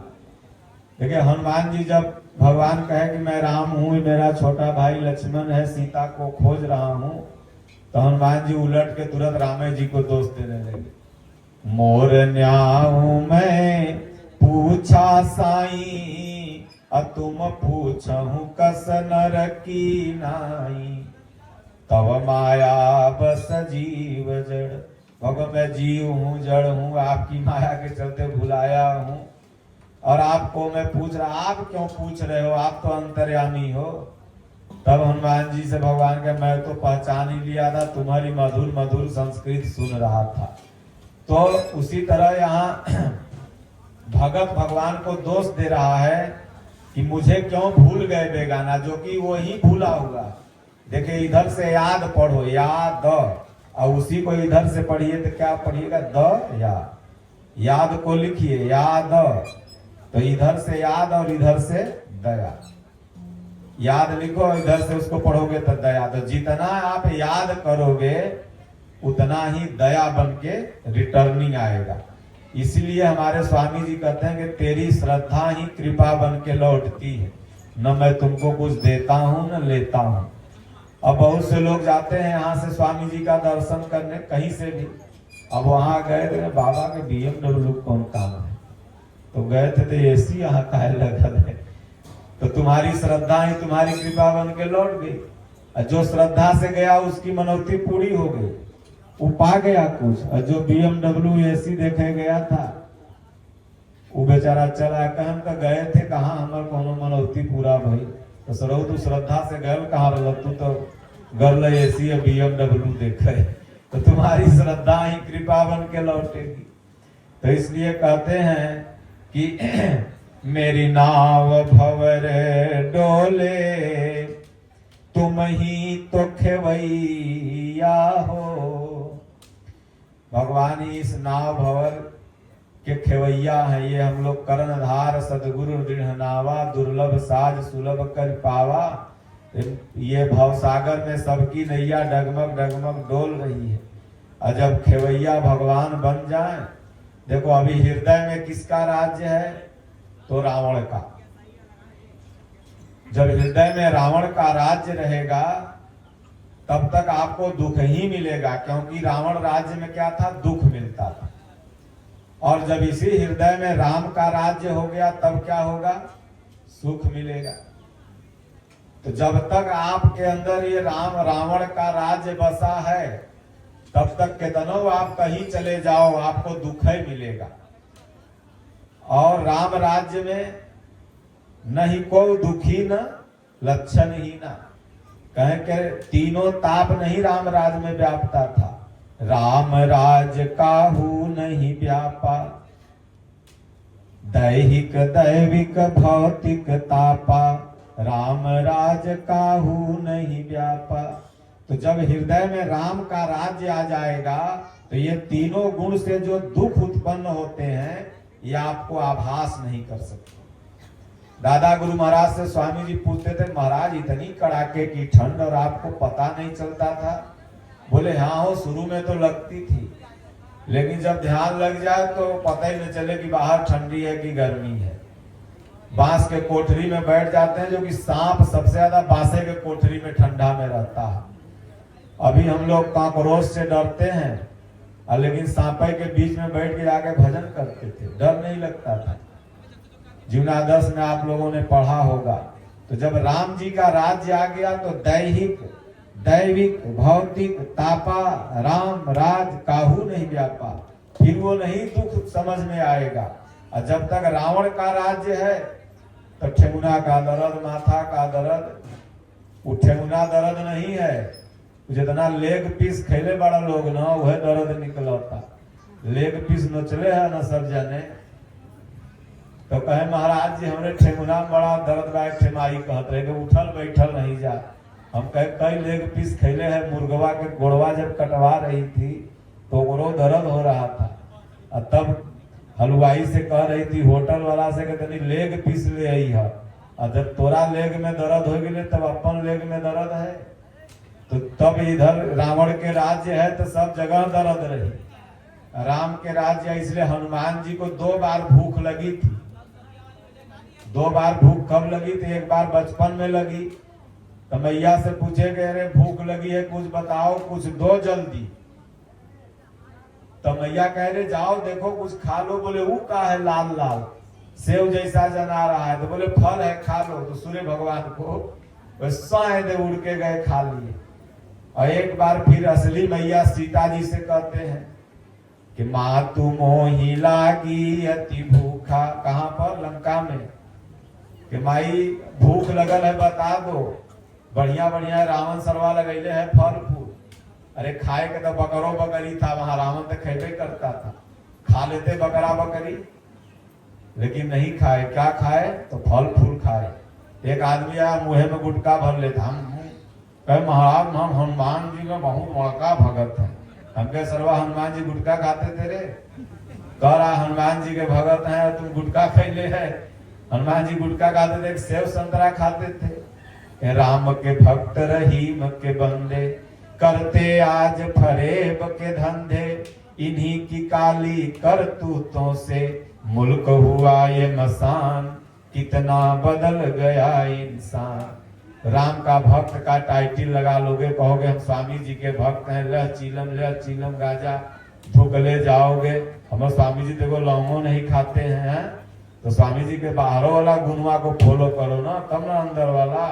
तो 2 साधु के सबसे ज्यादा चेला होते हैं, या तो वो ज्ञानी रहे तो ज्ञानियों को बहुत चेला होंगे, या तो गंजेड़ी रहे, गंजेड़ी साधु को भी बहुत चेला, वो बैठ जाएगा जहां 1 2 हजार 5 हजार चेला हो जाएंगे तुरंत। और या तो खूब बढ़िया प्रवचन सुनावे, खूब ज्ञान की बात करे, तब 10 हजार चेला हो जाएंगे। तो इसलिए गुरु महाराज जो करते हैं वो कहना है, ये नहीं कि चिलम पकड़ कहोगे हम दादे गुरु हैं, जितने चिलम पकड़े हम दादे गुरु हो गए। तो न भक्तों को पीना चाहिए न संतों को पीना चाहिए, ये सब गलत चीज है। छोटे छोटे बच्चों को माई बाप ये मना न करें कि उनके यहाँ मत जाओ, नहीं तो गांजा पीने सिखा देंगे। सोचो इतना बड़ा महाकुंभ लगा है, कितना लाख करोड़ रुपया खर्चा हुआ, और उसमें कई हजार करोड़ के गांजा चरस बिका, और आप 20,000 रुपया खर्चा करके क्या यही देखने गए थे कि कैसे महात्मा लोग गांजा पीते हैं? इसके लिए महाकुंभ नहीं लगता है, बल्कि इसलिए लगता है कि आप वहां गए थे, मन कैसे बस में हो, ध्यान कैसे धरें, इंद्रियों पर निग्रह कैसे करें, गुरु की पहचान कैसे करें, गीता में क्या लिखा हुआ है, संशयों का भंग करने गए थे, क्योंकि भरद्वाज मुनि बसई प्रयागा तिन्हि राम पद अति अनुरागा। भरद्वाज मुनि राखे पद टेकी, याज्ञवल्क्य को उन्होंने दंडवत किया, कहे प्रभु हमको सुनाइए, कुछ बताइए, राम के प्रति जो मन में शंका है उस शंका को दूर करने के लिए कुंभों में, चाहे तीर्थों में, चाहे आश्रमों में जाया जाता है। आम जनमानस में अगर शंका है तो राम के प्रति, शंका अपने प्रति नहीं है, राम के प्रति शंका है। अरे राम भगवान है कि नहीं है, इसका तुम क्यों उच्चारण कर रहे हो? तुम इंसान हो कि नहीं, पहले ये देखो ना। जिस दिन तुम इंसान बन जाओगे उस दिन राम भगवान तुम्हारे लिए हो जाएंगे, और जब तक तुम रावण हो तब तक तुम्हारे लिए राम भगवान कहां से हो सकते? तब बोलते हैं राम तो आदमी थे। अरे पागल, तो तू रावण हो इसीलिए राम तुमको आदमी नजर आ रहे थे, क्योंकि रावण को भी राम आदमी नजर आते थे। जब सब कहता था उसका, जाके वो सुख बोला कि अरे श्री राम तो महापुरुष है, लग श्री राम बोलता है तुम, उस वनवासी मानुष को श्री राम बोलता है, तो रावण तोरे अंदर बैठा रहता है, तुमको आदमी दिखाएगा। और जिस दिन तुम आदमी बन जाओ तो उस दिन राम तुमको भगवान नजर आने लगेंगे। इसलिए अंगद कहता है कि कसरे राम मनुज सठ बंगा, तुम सठ राम को मनुष्य समझ रहा है, जो उनको समझता है उनसे जाके पूछ। तुम गंगा जी को नदी समझ रहा है, तुम कामधेनु को कोई गाय समझ रहा है, तुम कल्प वृक्ष को कोई साधारण वृक्ष समझ रहा है। महापुरुष ही कल्प वृक्ष हैं। ज्ञान का प्रवाह जिस साधक के अंदर, महापुरुष के अंदर हो जाए वही गंगा है। इसलिए गंगा आई कहां से? तो भगवान के श्री चरण से। गई कहां? तो भगवान के कमंडल में, ब्रह्मा के कमंडल में। वहां से निकली तो कहां आई? शिव के जटा में, और वहां से फिर धरती पर प्रवाहित हुई। मतलब श्री चरण, श्री गुरु पदनख मणिगण ज्योति। जब गुरु महाराज का चरण ध्यान धरने लगोगे तब ज्ञान की उत्पत्ति होगी। तो आएगी उत्पत्ति कहां? कर्म रूपी कमंडल में।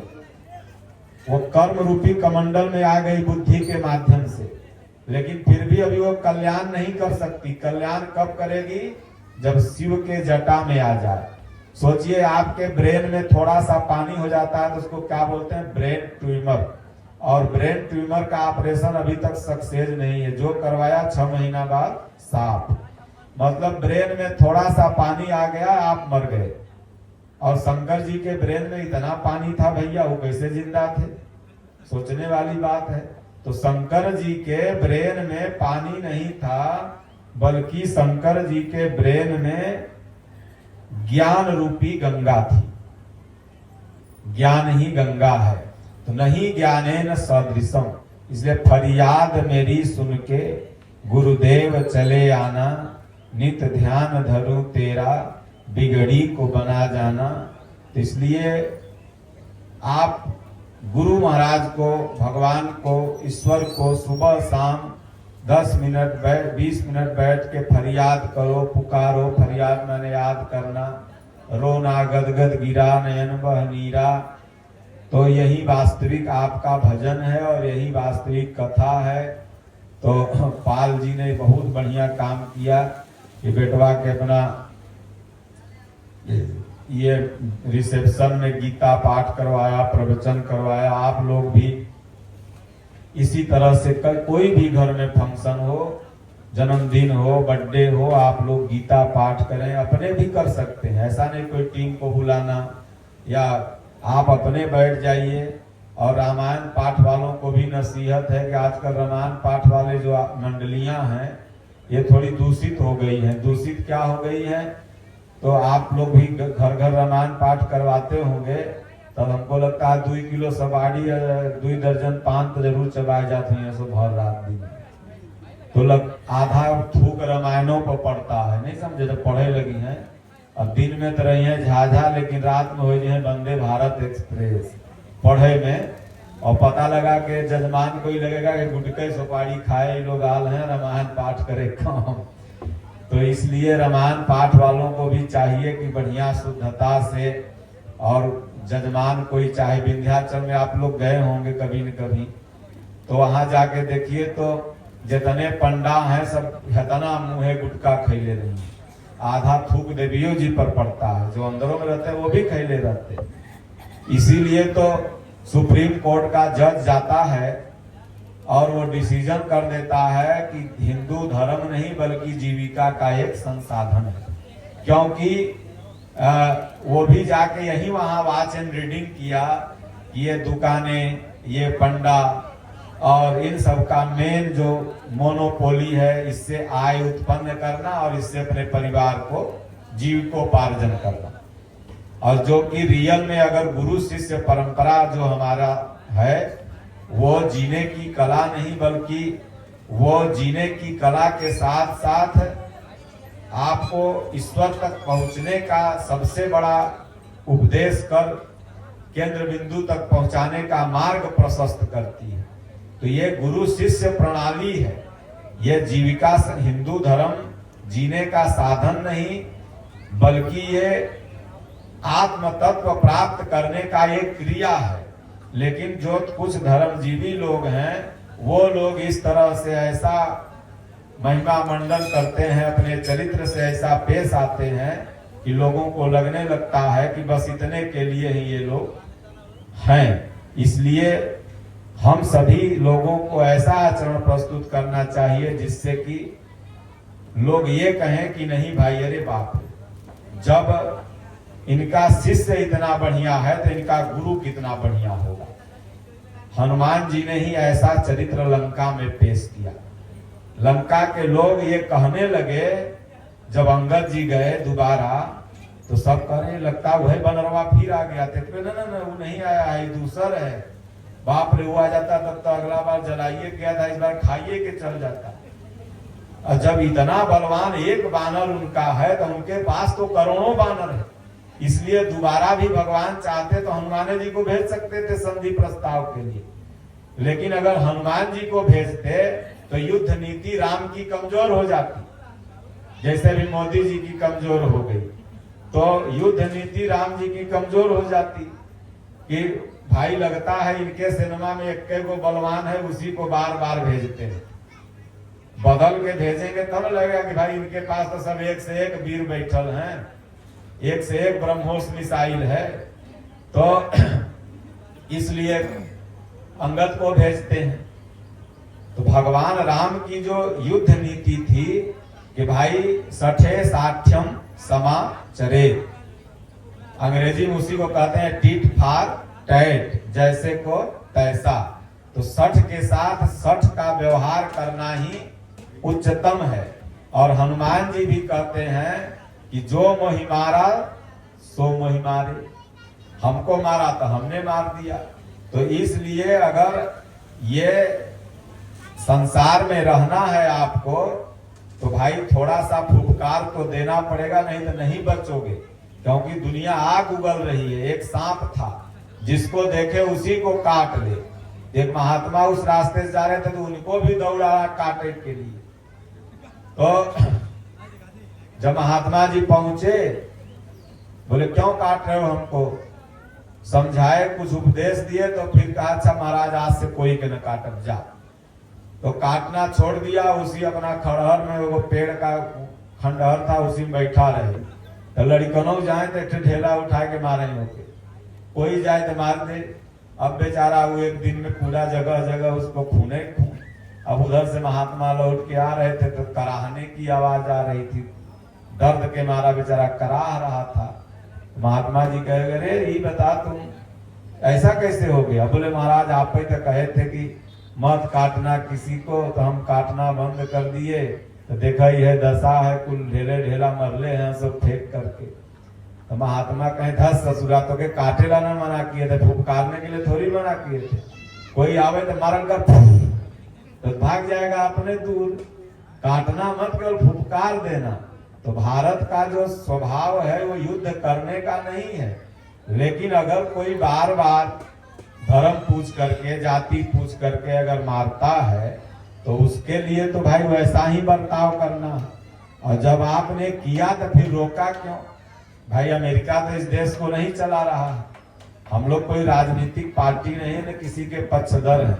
लेकिन संत होने के नाते संतों ने सदैव आसुर और देवता के युद्ध में बलिदान दिया है। दधीची मुनि ने दिया था, हड्डियां दे दिया अपना।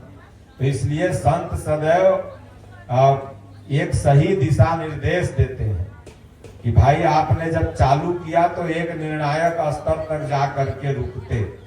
तो इसलिए खूब आप लोगों को नाम जपना है। एक कहानी सुना के आपको बस कथा समापन कर देंगे। जैसे ये सत्यनारायण व्रत की कथा लोग आजकल सुनते हैं, तो अशिला कथा ये गीता पाठ है। और घर घर में गीता पाठ हो, रामायण पाठ हो, सुंदरकांड पाठ हो, प्रवचन हो, ये प्रणाली होना चाहिए। तो एक जगह क्या था कि एक यादव जी थे, तो यादव जी से एक गाय मर गई, खूंटा पर बांधे हुए थे, तो रात में मर गई। जब गैया मर गई तो पंडित जी के पास गए। हम जिधर रहते हैं बिहार में, पटना में आश्रम है जो गुरु महाराज का, तो यादव लोग का पूरा एरिया है। तो रोजे दूठे एक ठे गाय मरते रहती है खूंटा पे बांध। यादव है तो मरवे करेंगी, गाय तो रहती है 10-20 सबके पास। तो रोज सवेरे हर 10 दिन पर कोनो को महाराज गाय मर गई खूंटा पर बांधल, तो क्या करें। अब संजोग से वो मेरे पास आ जाते हैं, और अगर कहीं कोनो पंडितन के पास पहुंच गए तब तक 40,000 की तो गाय मरी। अब 40,000 और लगे गौहत्या कर पाप दूर करावे में। बेचारा सूद लेके तो 40,000 का गाय खरीदा था कोई बाबू साहेब से। अब 40,000 अब गौहत्या लाग गई, 5 गाँव भीख मांगा, तो यह करावा तो वह करावा। तो हम कहते हैं देख तुमने मारा नहीं ना। बोले ना मारे तो नहीं। तो बस हो गया, तब कौन गौहत्या लगा। जाके गोबर ओबर से लीप दो, अगरबत्ती जला दो, और 2-4 ठे अपन अगल बगल कोई गरीब वरीब है तो खिया दो। भाई मन के संतोष के लिए सब होता है, जाके कर दो, हो गया काम खत्म।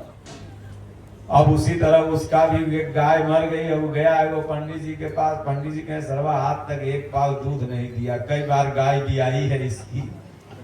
और जब गए हैं तो पैसा लिया है, वो आधा दूध आधा पानी, आजे तो मिले न रगड़ दो इनको। पंडित जी कहें देख तुमको तो लग गया गौ हत्या, और वो आज मंगल दिन था, तुमने मंगल को बांधा था, और आज बुध है, बहुत बड़ा गौ हत्या लग गया। बोले तब कैसे ठीक होगा पंडित जी, कोई उपाय। बोले उपाय है, जाओ गंगा जमुना सरस्वती जहां मिली हैं वही नहाए में। कितना करोड़ मर गए ना, लाखन। तो क्या नाम है, वहीं से जाओ स्नान करके जल ले आना, और वह जल ले आकर के थोड़ा गोबर मिला के वही लिपना घर के अंगना में। हम आएंगे, सत्यनारायण व्रत के कथा कह देंगे और सब ठीक हो जाएगा। तो कहे ठीक है, जा रहे हैं। अब ट्रेन पकड़ा, गया, अपना नहा वहा करके आया, जल वल ले करके। अब नाउन को बोल दिया, नाउन गोबर ले आई, लीप लाप के आटा से चौका फूल पार के अपना बना दिया। गया, बोला पंडित जी तैयार है, चलिए कथा। पंडियो जी पोती पतरा उठाए, बोले आज जन्मान मिला है तगड़ा, दान पुण्य तो लेंगे ही लेंगे। गए तो फिर देखे कि भाई यादव के जात थोड़ा हल्का दिमाग के होते हैं, भोला भाला, पढ़े लिखे तो कम। भाई शिक्षा का अधिकार तो किसी एक व्यक्ति के पास हो गया, शासन का अधिकार किसी एक व्यक्ति के पास हो गया, और व्यापार का अधिकार किसी एक वर्ग के पास हो गया, और सेवा का अधिकार बाकी सबके पास है। तो जब पढ़ेंगे नहीं तो थोड़ा दिमाग तो कमजोर होगा। बोले इसको कुछ समझा दे पहले ही, नहीं तो कथई में कहीं अगर कुछ बोले लगेगा उल्टा पुल्टा। कैसे झटर झटर बहुत बोलता है, तो हमरो बेइज्जती हुई। 4 जजमान हैं और एक समझाई पाई मुश्किल नहीं बा। तो बोले देख हम जैसन कह वैसा नहीं करना, वही कहना, और तीसर चौथा कुछ भी बोलोगे तो आधे पर हम कथा छोड़ के चल जाएंगे। अरे कहीं नहीं पंडित जी, अब इतना खर्चा कैली, 1,000 लागल वहां जाए में संगम, वहां गईली तो वहां 4 ठे पंडित मंत्र पढ़ के लेना दक्षिणा, वहां से चल लेके अली, हम नाम लिपे के ले ले पूजा पाठ में कथा आधे छोड़ देवे तो गौहत्यो हमन ठीक होई। कई जन्म हमें नरक में जाए पड़ी। ये नरक स्वर्ग का इतना भय लोग दिखा दिए हैं कि जितना सर्वा जेल का भय नहीं। और हवाई जहाज से घूम लो, कहीं नरक स्वर्ग दिखता नहीं है। कहीं नरक स्वर्ग तो धरती है पर बात सब। अरे नरक माने जिनके अंदर नकारात्मक ऊर्जा भरी हुई नरक में है। और स्वर्ग, स्वर्ग माने जो स्वर में संचार करने की क्षमता आ गई, श्वास गई तो ओम, आई तो ओम, स्वर में विचरण करने की क्षमता आ गई, वह स्वर्ग में है, वो शांति में है। अब बाकी 10 करोड़ है नकारात्मक ऊर्जा भरी है, 10,000 करोड़ का है ना आपके पास हो नकारात्मक ऊर्जा भरी है, आप नरकई में हो, बढ़िया बढ़िया हीरो हीरोइन देख रहे हो, रात दिन शांति की खोज में भटक रहे हैं। अब सोचिए राजा परीक्षित भटक रहे थे शांति की खोज में, नकारात्मक ऊर्जा भरी थी। और जो ऋषि मुनि मरई में बैठल है, नाम जप कर रहे हैं, लगता है मस्त है, मगन है, लगता है इनके पास एको बैंक बैलेंस है, तब भी हमसे ज्यादा खुशी है। तो इसलिए यही नरक स्वर्ग है। लेकिन ये लोग नरक स्वर्ग का इतना भय दिखाए कि भाई यह होगा वह होगा, इससे होगा वैसे होगा, आदमी परेशान है। स्वर्ग जाना सब चाहता है, लेकिन अभी हम कोनो माई के कह दें कि आज मर जो स्वर्गे चले गए तो 10 गाड़ी देत हमें यहाँ से जाई, निर्वंशा सधुआ बटे हमें स्वर्ग भेजे। स्वर्ग कोई जाने के लिए तैयार नहीं है, मन में है सब स्वर्ग ही जाई, कथा वार्ता सब स्वर्गे लाना सुनाता, दृष्टि स्वर्ग तक है। ओम ठीक बजा, प्रसादी इनको दे दो जो माई जा रही है। तो बस 10 मिनट में समापन होगा। तो इसलिए वो कहे ठीक बा पंडित जी, जो आप कहोगे वही करेंगे। अब कथा चालू अपना करने के पहले शुद्धि होता है ना, तो शुद्धि करने के पहले वो पूसा का बना रहता है आचमनी, वो पंडित जी लिए उसको पहना दिए। तो पहनाते समय बोले ले 35 पहिन, तो वो एक ठे रखल है, वो उठा कह रहा है ले 35 पहिन।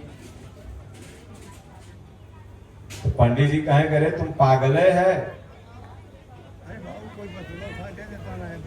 बोले पागल है तू, ऐसा कर रहा है वो कर रहा, तुम पागल है। तो पंडित जी बेचारे कैसो मन मार लिए। फिर वह अपवित्रो अपवित्रो अपना सर्वांगता पुंडरी काच निकाले, ऐसे जल भाई को शुद्धि करके, और उसके बाद फिर तो वो सोचा कि हम लियाल हैं 1 गैलन जल, और पंडित जी 2 बूंद छीट रहे हैं। वो पूरा लोटे उठा के पंडित जी के ऊपर झाड़ दिया। वो सोचा कि भाई जैसे कथा होना है वैसे हो रही है, पंडित जी कहवे किए हैं कि जो हम कहेंगे वही तुम करना, जो हम करेंगे वही तुम करना। तो हम वही कर रहे हैं। पंडित जी कहे बड़ा बदतमीज है, तुमको कथा हम सुनाने आए हैं। तो वो कहे तुम बड़ा बदतमीज है, तुमको हम कथा सुनाने आए हैं। अब दोनों आदमी में हो गया बांसी बसाई, जौन कहे वह वो बोले उधर से। औरतिया हाथ जोड़ के बैठल है कि कथा चालू बा, राव में चालू बा कथा। अब पंडित जी के गुस्सा आ गया, बस सोचे कि एक थप्पड़ मार देंगे तो चुप हो जाएगा। एक थप्पड़ मार दिया, वो हीरे के जात जिंदगी भर भैंस चले पहलवानी कहले, वो एक थप्पड़ मारा बाएं तरफ, पंडित जी के पैरालिसिस मार दिया, सुन्न हो गए। 3 मिनट तक कुछ उनको दिखाई नहीं दिया। कैसा उठे तो सोचेगा के पटक के मारेंगे, वो खेले थे साड़ी फाड़ी देखे कि पटकेंगे, हो गया दोनों में पटकी पटका। अब यादव जी की पत्नी सोच रही भाई कथा में तो सब हो रहा है, शंख एको बार नहीं बज रही है, 1 आधा घंटा हो गया। फलना यहाँ हम कथा में गए थे तो शंख बाजा था, हमरे यहाँ शंख नहीं बाज रहा है। और तब तक धोबिया पछाड़ जब पटका पंडित जी के ना, तो थोड़ा गैस मरता निकला, भर देखे अब शंख बज गई।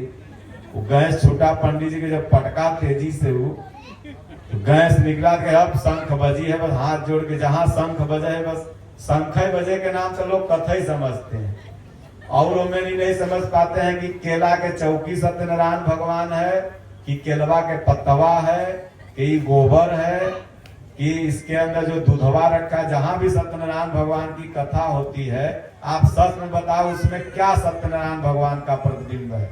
आप किसको सत्यनारायण उसमें मानते हैं? या वो जो किताबिया है 150 श्लोक वाली उसको, और उसमें सब झूठे लिखल है।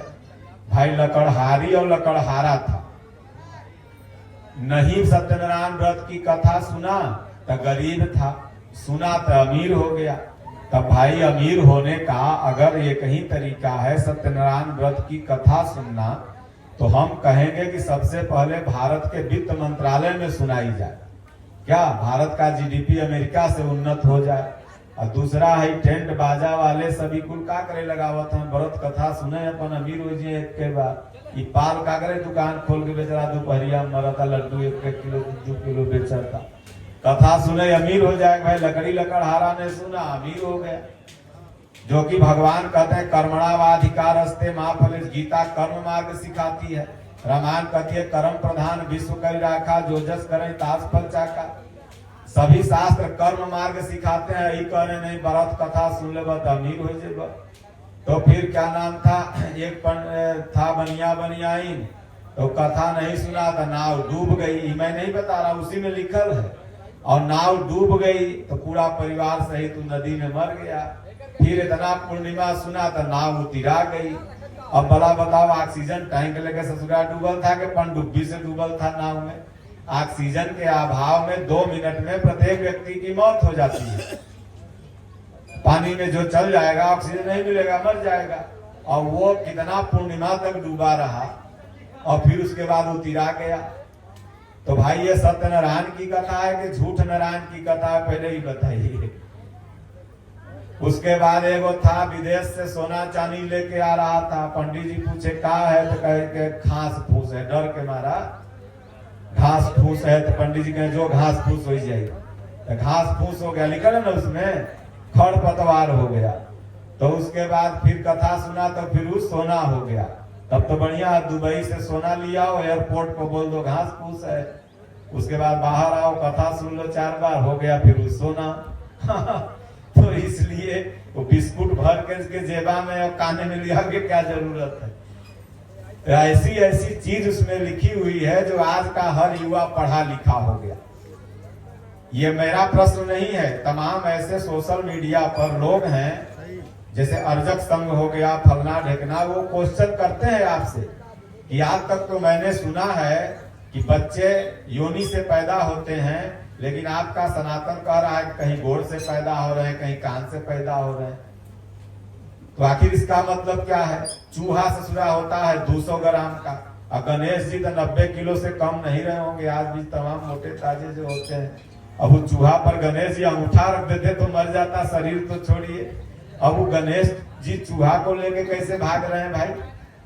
चूहा गणेश को कैसे लेके चल सकता है? सोचने वाली बात है कि नहीं? हर कोई भी व्यक्ति प्रश्न कर सकता है।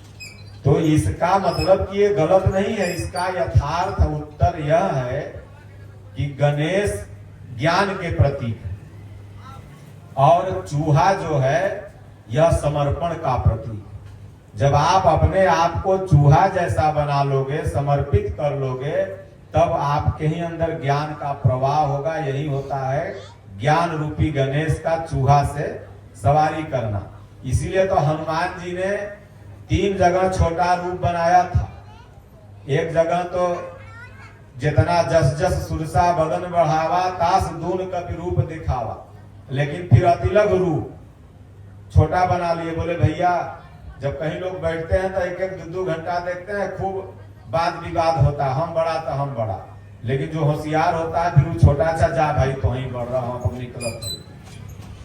तो छोटा बन जाना, मशक समान रूप कभी धरी। सीता जी कह रही भाई तुम तो इतने छोटे हो और यहाँ निश्चर बहुत बड़े हैं, तो वहां फिर बड़ा रूप दिखाए हैं। तो ये छोटा और बार बार बड़ा बनना, क्या हनुमान जी के ठेहुना में जेसीबी लगल था?